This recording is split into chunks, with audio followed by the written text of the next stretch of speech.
Bonjour à tous et bienvenue. Aujourd'hui, on plonge dans un sujet qui va, je pense, parler à beaucoup de monde, comment l'intelligence artificielle est en train de complètement transformer le classement de documents. On va découvrir ensemble le système Eureka et voir comment il s'attaque à ce vrai casse-tête de la gestion documentaire. Allez, c'est parti. On est tous d'accord là-dessus, non?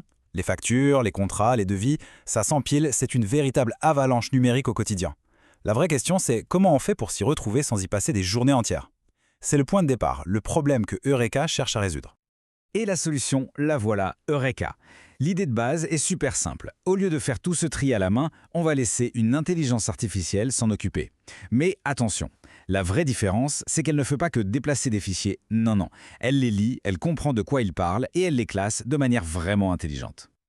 Alors, voilà le programme pour les minutes qui viennent. On va commencer doucement avec les bases du classement intelligent. Ensuite, on va plonger au cœur du réacteur, la gestion des règles. Puis, on verra le plus intéressant, comment l'IA peut optimiser ses règles pour vous. On enchaînera avec la puissance de l'analyse en groupe et on terminera en voyant comment assembler tout ça pour une efficacité maximale. Allez, première étape, on va essayer de comprendre la mécanique de base. Comment ça se fait qu'un simple document qu'on télécharge va se retrouver, comme par magie, rangé pile au bon endroit? Pour vous, l'utilisateur, le processus est d'une simplicité déconcertante. C'est ça qui est génial. Vous uploadez votre document, en quelques secondes l'IA l'attrape, l'analyse, le classe selon les règles que vous avez mises en place et hop, elle le range automatiquement dans le bon dossier. C'est direct, fluide et surtout super efficace. Bon, pour que cette magie puisse fonctionner, il faut bien lui donner des instructions, hein, et c'est là que les règles entrent en scène. Pensez-y comme les fondations de tout le système. Alors, voyons un peu comment elles sont bâties. En fait, une règle, ça tient sur 3 piliers. D'abord, le type de document, par exemple, facture, simple. Ensuite, le chemin absolu, c'est juste le dossier où le document doit aller. Et enfin, le plus important, la clé de tout, la description. Ce n'est pas juste une note pour vous souvenir, c'est le briefing que vous donnez à l'IA. C'est là que vous lui dites quoi chercher. Une bonne description, c'est la garantie d'un bon classement. Et c'est ici que ça devient vraiment intéressant. Parce que comment savoir quelle est la meilleure description à donner? On n'est pas des experts de l'IA. Eh bien, Eureka a une fonctionnalité absolument géniale pour ça, l'ingénierie inverse. Ce concept, il change complètement la donne. Vous ne travaillez plus pour la machine, c'est elle qui travaille pour vous. Vous lui donnez un simple exemple de document et c'est elle qui se creuse la tête pour vous proposer la description de règle la plus efficace possible. C'est comme avoir un expert à vos côtés qui configure le système pour vous.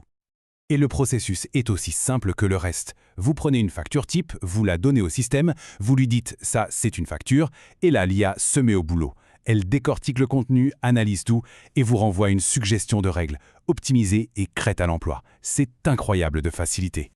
Les bénéfices, ils sont immédiats. Évidemment, la précision est bien meilleure. Ça veut dire beaucoup moins d'erreurs, donc moins de temps perdu à aller vérifier et corriger le classement.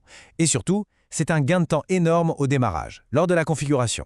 Le système apprend et s'améliore tout seul. C'est un véritable cercle vertueux. Ok, l'ingénierie inverse sur un seul document, c'est déjà top. Mais maintenant, on va passer au niveau supérieur.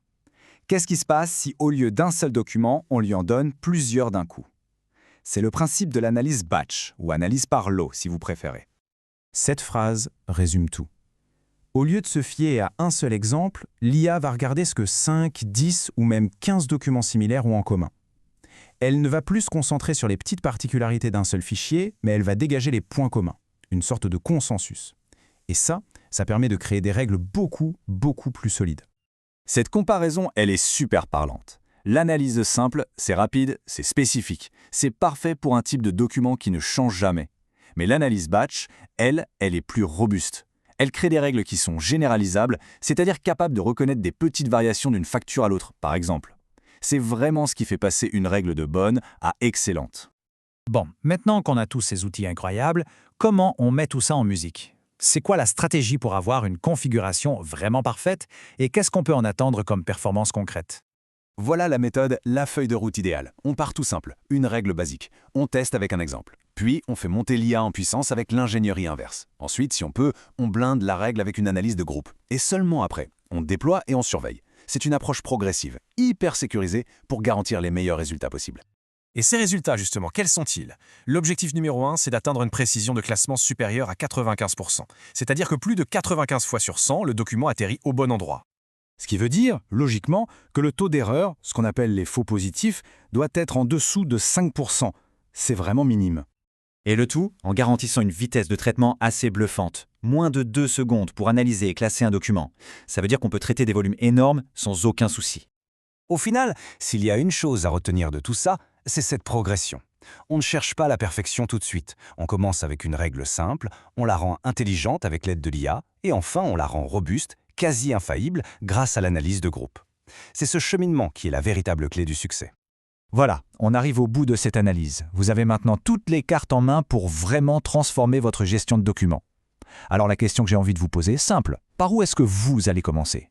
Quelle est cette pile de documents, cette catégorie qui vous prend la tête aujourd'hui et que vous pourriez confier à l'IA dès demain ? La réflexion est lancée ? Merci beaucoup de m'avoir écouté.